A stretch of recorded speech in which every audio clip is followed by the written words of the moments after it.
Kita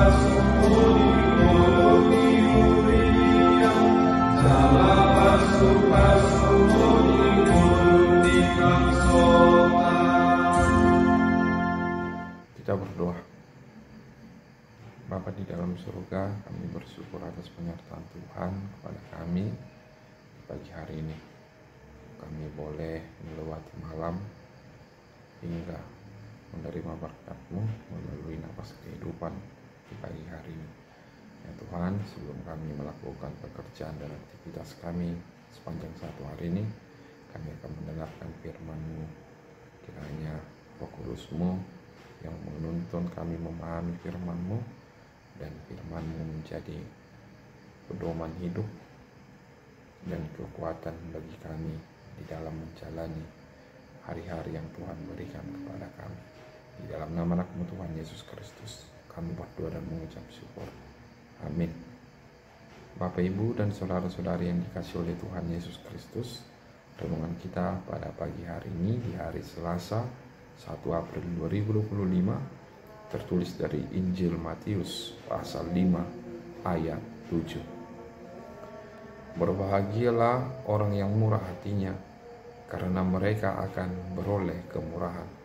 Martua mana asiroha aisiasiando nasida. Demikian bunyi firman Tuhan. Bapak, Ibu, dan saudara-saudari yang dikasihi oleh Tuhan Yesus Kristus, salah satu dari tugas panggilan gereja di dunia ini ialah diakonia. Diakonia merupakan suatu tugas pelayanan yang berlandaskan dengan kasih, yaitu sering disebut ulaun parasini rohau. Gereja kita pada saat ini selalu mengumandangkan, berbicara bagaimana kita umat Kristen bisa melakukan suatu pelayanan kasih tanpa memandang siapakah yang akan kita layani, siapakah latar belakang yang akan kita kasihi. Nah, demikian juga pengajaran Yesus pada pagi hari ini. Ketika Yesus melakukan khotbahnya di bukit, ia mengajarkan, ia mengkhotbahkan bagaimana kita harus melayani dengan berlandaskan kasih, bagaimana kita harus memiliki sifat bermurah hati seperti pengikut Kristus.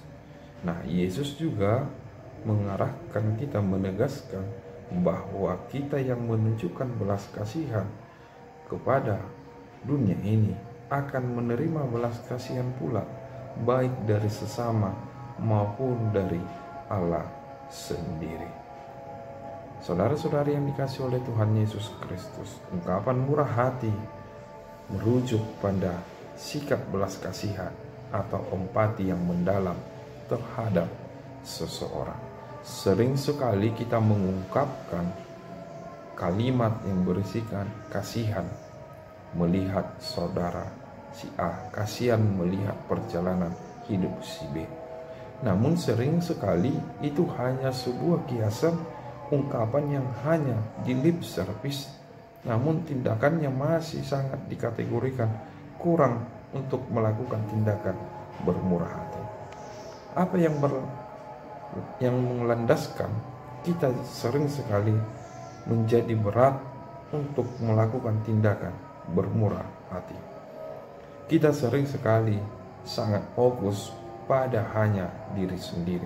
Kita sering sekali fokus kepada hitung-hitungan untung atau rugi untuk melakukan kegiatan belas kasihan atau bermurah hati. Namun melalui renungan kita di pagi hari ini, pengajaran Yesus kepada murid-muridnya demikian kepada kita. Belas kasihan atau hidup bermurah hati merupakan suatu panggilan hidup yang harus diwujud nyatakan. Belas kasihan atau sifat bermurah hati harus kita wujudkan dengan memberikan belas kasihan seperti yang Allah berikan kepada kita, tanpa adanya pamrih, tanpa adanya melihat latar belakang si A atau si B. Namun ketika kita berbelas kasihan, kita tidak hanya berbelas kasihan, bermurah hati hanya bermodalkan materi, namun bagaimana juga kita mewujudkan kemurahan hati kita tanpa adanya pandangan materi. Bisa kita wujudkan dengan dukungan moral, kita wujudkan dengan simpati kita atau empati kita.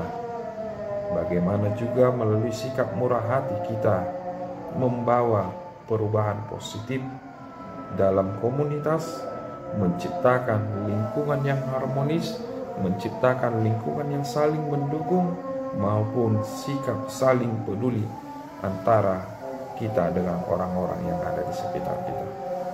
Jemaat yang dikasihi, Bapak Ibu saudara-saudari yang dikasihi oleh Tuhan Yesus Kristus, marilah kita membangun kepekaan sosial.